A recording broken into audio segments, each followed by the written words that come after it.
এখন Asia cup এবং Netherland সিরিজের জন্য ১৬ সদস্যের স্কোয়াড ঘোষণা করল বিসিবি। ৩ বছর পর জাতীয় দলে ফিরেছেন নুরুল হাসান সোহান, জায়গা পেয়েছেন সাইফ হাসানও। তবে নাইম শেখ এবং নাজমুল শান্তর সুযোগ হয়নি এবার। মেহেদী মিরাজ, সৌম্য সরকারের স্ট্যান্ড বাই থাকবেন। ৩ বছরের অপেক্ষার অবসান, অবশেষে জাতীয় দলের জার্সিতে ফিরছেন নুরুল হাসান সোহান।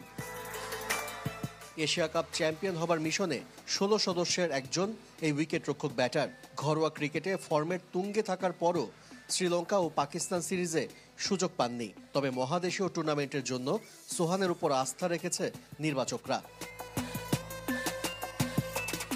নুরুল হাসানের মতো জাতীয় দলে ফিরেছেন সাইফ হাসানও। সবশেষ ২০২৩ এশিয়ান গেমসে বাংলাদেশকে প্রতিনিধিত্ব করেছিলেন এই টপ অর্ডার ব্যাটার।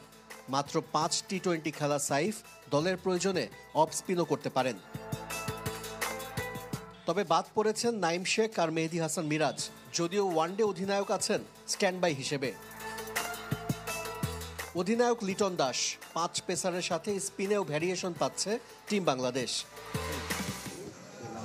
বিসিবি যখন এশিয়া কাপের দল প্রকাশ করেছে তখন সিলেটে অনুশীলনে মগ্ন ক্রিকেটাররা। ফ্লাড লাইটের আলোতে বড় শট খেলে জুলিয়ান উডের নজর কাড়লেও নির্বাচকদের খুশি করতে পারেননি সৌম্য সরকার। তিনিও মিরাজের মতো স্ট্যান্ড বাই তালিকায়, সেখানেও জায়গা হয়নি নাজমুল শান্তর। বৃষ্টির কারণে দিনের আলোয় ১ ঘন্টা অনুশীলন করতে পারেনি টাইগাররা। সন্ধ্যায় নেটে তানজিদ তামিম, পারভেজ ইমনরা লম্বা সময় ব্যাটিং করেছেন। পেসারদের বিশেষ ক্লাস নিয়েছেন Shaun Tait. Pro velocity bat দিয়ে ক্রিকেটারদের পাওয়ার হিটিং শেখানো জুলিয়ান উড এদিন হাতে তুলে নিয়েছিলেন হাতুড়ি। সেটা দিয়েই জাকের আলীকে দীক্ষা দিয়েছেন এই ইংলিশম্যান।